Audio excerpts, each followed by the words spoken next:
the University of Michigan, it's always Michigan, is demanding campus officials provide them with... Okay, wait a second. Okay, wait a second. I have to take a piss. Yeah, I'm gonna get some more pizza. Back. You're back.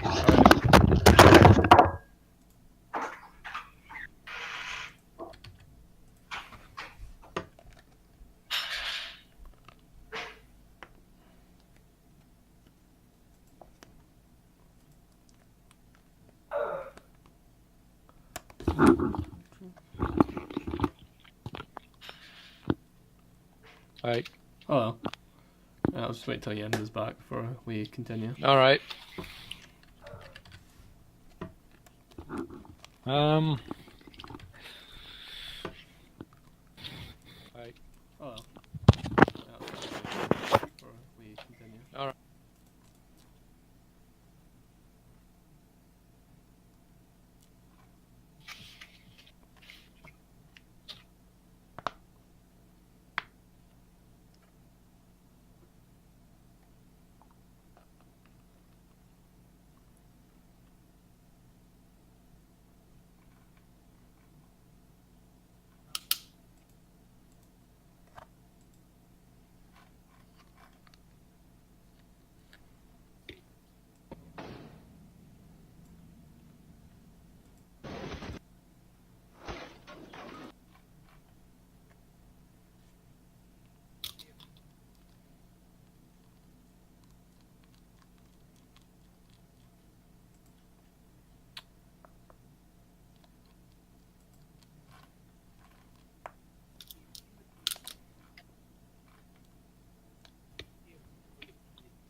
Okay, I'm back.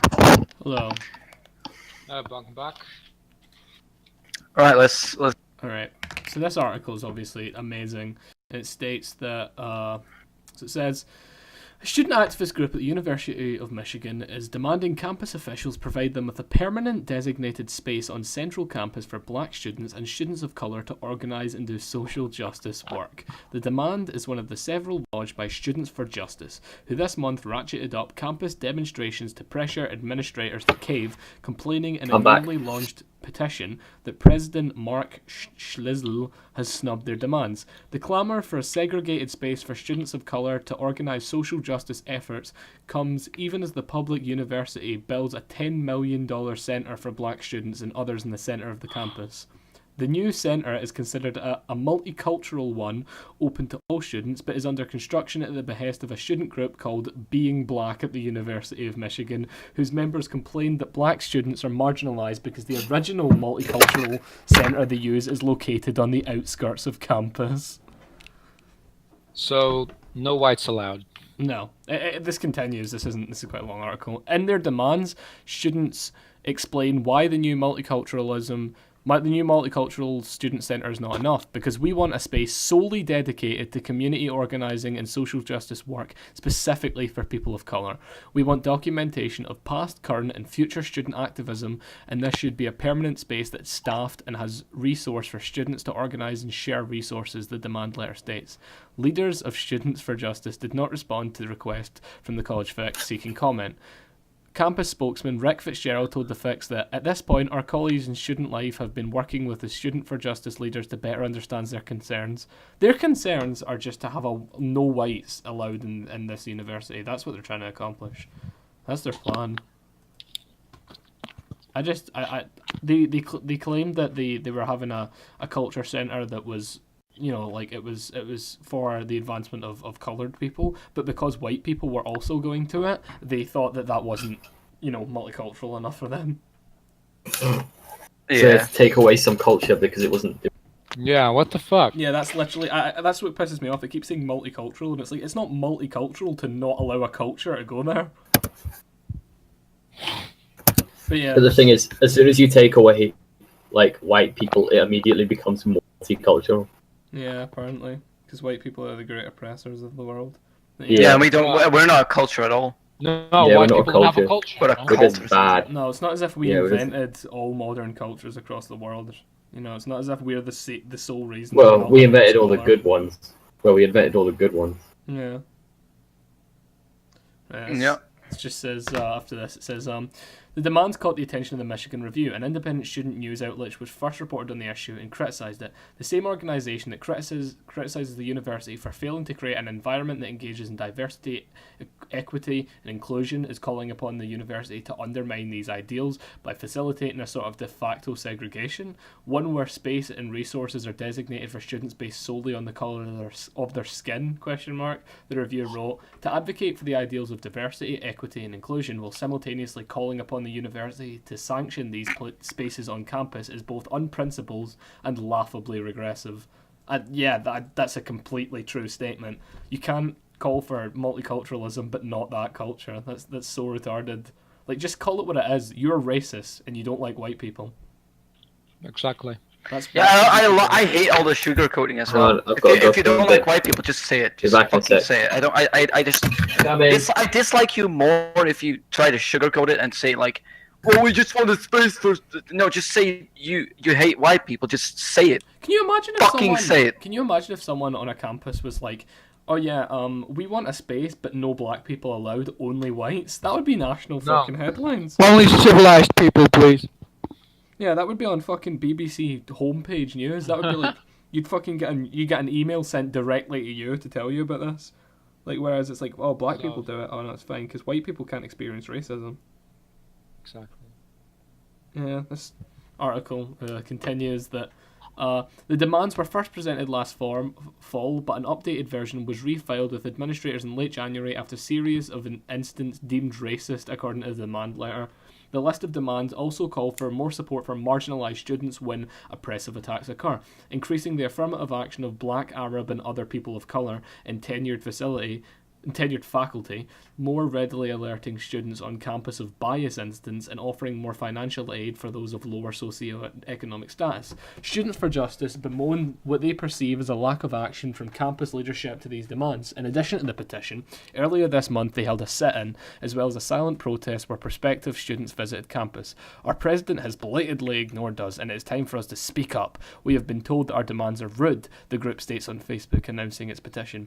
We are calling on someone to care about students concerned and to lead us with integrity and to help us fight against the oppression and hateful acts that try to destroy us and our community. Kill me now, please. Like, that's so funny. That's so funny that they are literally the people that they're trying to fight against. Like, they want a safe space for all black people. Yeah. That's what they want. I've got an adjoining article here which is interesting, which is Public Universities Fascism Teaching Targets Trump, because of course it does. In California, President Donald Trump has fascist tendencies, is a misogynist, and his election victory has brought changes not for the better, according to several Long Beach professors, which told students this Wednesday during a lunchtime teach-in in the campus quad. The remarks came during Fascism, Past and Present, the second of 4 Reclaiming Democracy teach-ins organised by a College of Liberal Arts. College of Liberal Arts, what a surprise. Faculty members concerned about developments before and after the November election, said Theresa Wright, chair of the political science department. We're here today because a spectre is haunting the world, and especially the US and Europe, the spectre of fascism and authoritarianism, Wright said during her introductory remarks. The teach-in lasted for an hour and a half and included 3 faculty presentations, about 10 minutes each, followed by 5 breakout discussions. Pizza for the event was provided by the public university. I'd go to an anti-Trump rally if it meant I got free pizza. I don't have any problem with that, that's good.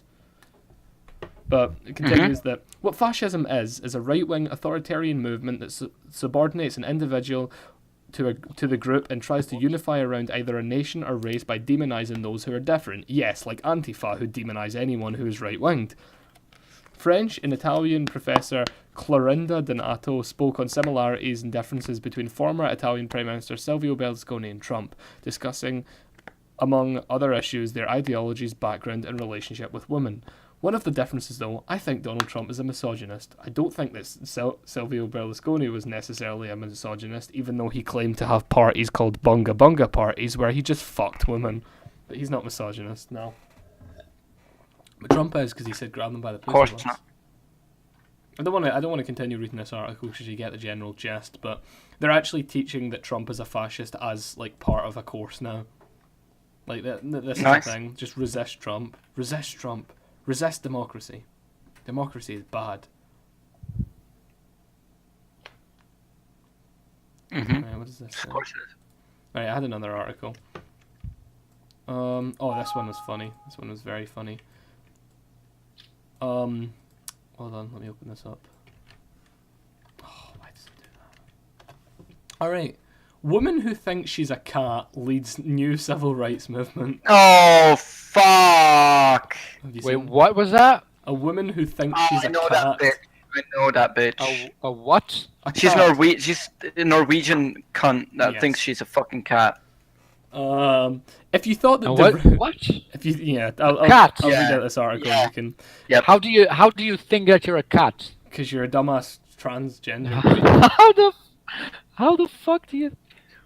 All right, read the article. Holy shit! This article's amazing. It says, if you thought that deranged woman who wore pussy hats to protest Donald Trump has reached the depths of absurdity, think again. Nano, a 20-year-old Norwegian woman, has become famous after declaring that she is indeed a cat.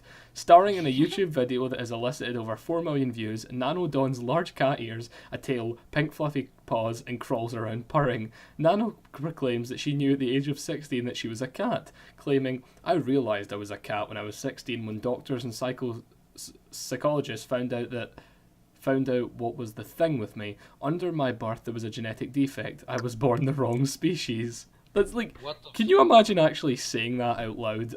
Like, yeah, with both of your parents being humans, by the way. How can you? How? It's not even like. Oh shit! This article isn't that long, but it just says she meows, hisses at dogs, hates water, and claims a heightened sense of smell and hearing, as well as the capacity to see in the dark. She stated that she could see suitcases rolling on the ground, hear keys clinking in pockets, people with ice crampons under their shoes. In a video, she hissed, adding, "There's a dog over there. I hiss when meeting dogs in the street. It's because of their behaviour, and my instinct automatically reacts by hissing." You're not a cat. You're just fucking insane. Even real cats don't do that. You know that, right? It doesn't mention about Trump, though. It doesn't say why she's a leader of a civil rights. Is she one of those Tumblr trans? Cats don't hiss at dogs. Cats hiss at things they're scared of. It's like like the spirit animal thing, but people take it way too seriously, and they go like, "Oh, I'm half wolf. Oh, I'm half bear. Oh, I'm half fox because I can do this, and that." I'm like, dude. I don't understand. I don't get where the end of this article is, though, because it just. I would end the argument with just going, if you're a cat, shut the fuck up, because cats can't speak human language. If you're a cat, you have less rights than us. Yeah. I don't get where this article ends, though. It doesn't mention anything.